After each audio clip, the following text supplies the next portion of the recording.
அடடா, மண்பானை சட்டியை திறந்து பார்த்தாவே நாவலை எச்சூரக்கூடிய ஒரு சூப்பரான உயிர் விரால் மீன் குழம்பு தான். அதுவும் மாங்காய் போட்டு ரொம்ப ஸ்பெஷலாக ஒரு 1/4 மணி நேரத்தில் எப்படி செய்யலாம்னு பார்க்கலாம். இதுக்கு எங்கள் ஊர் சந்தையில் பார்த்தீங்கன்னா 1 கிலோ விரால் மீன் உயிர் மீனை எடுத்து இந்த மாதிரி க்ளீன் பண்ணி சுத்தமாக வச்சுட்டேன். இப்போ மண்பானை எடுத்துட்டேங்க. இதில் பார்த்தீங்கன்னா குக்கிங் ஆயில் சேர்த்து சோம்பு வெந்தயம் போட்டு அது வெடிச்சதுக்கப்புறம் ஃப்ரெஷ்ஷான கருவேப்பிலை பூண்டு போட்டுக்கோங்க.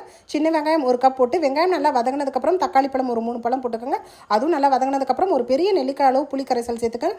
4 ஸ்பூன் குழம்பு மிளகாய் தூள் போட்டு 1 ஸ்பூன் காஷ்மீரி சில்லி பவுடர் போட்டுக்கோங்க கலருக்காக. இது எல்லாம் நல்லா வதக்கட்டுங்க. கொஞ்சோண்டு குக்கிங் ஆயில் சேர்த்துக்கோங்க. இப்போ 1 டம்ளர் தண்ணி சேர்த்து நல்லா கொதி வரட்டும். அதுக்கு முன்னாடி நல்லா புளி கரைசலை வந்து 1 கப் சேர்த்துக்கோங்க. இன்னும் 1 டம்ளர் தண்ணி சேர்த்துக்கலாம் நீங்கள் தாராளமாக. ஏன்னா வத்துனதுக்கப்புறம் தான் நம்ம மீன் போட போகிறோம். இப்போ 2 ஸ்பூன் கல்லுப்பு சேர்த்து நல்லா கொதிக்க விட்டுட்டு கடைசியாக வந்து வத்துற ஸ்டேஜில் நம்ம ஃப்ரெஷ்ஷாக எடுத்து வச்சிருக்க மீனை வந்து இதில் சேர்த்துட்டு மாங்காயை கடைசியாக போட்டு இறக்குனீங்கன்னா அப்பப்பா பார்த்தாவே நாவலை எச்சுரக்கூடிய ஒரு சூப்பரான உயிர் விரால் மீன் குழம்பு ரெடி ஆயிடுச்சு. இது சுட சுட சுடு சாதத்தில் இந்த மழை காலத்தில் போட்டு சாப்பிட்டா எப்படி இருக்கும்? பிடிச்சிருந்தா லைக் பண்ணி ஷேர் பண்ணுங்கள். தேங்க்யூ.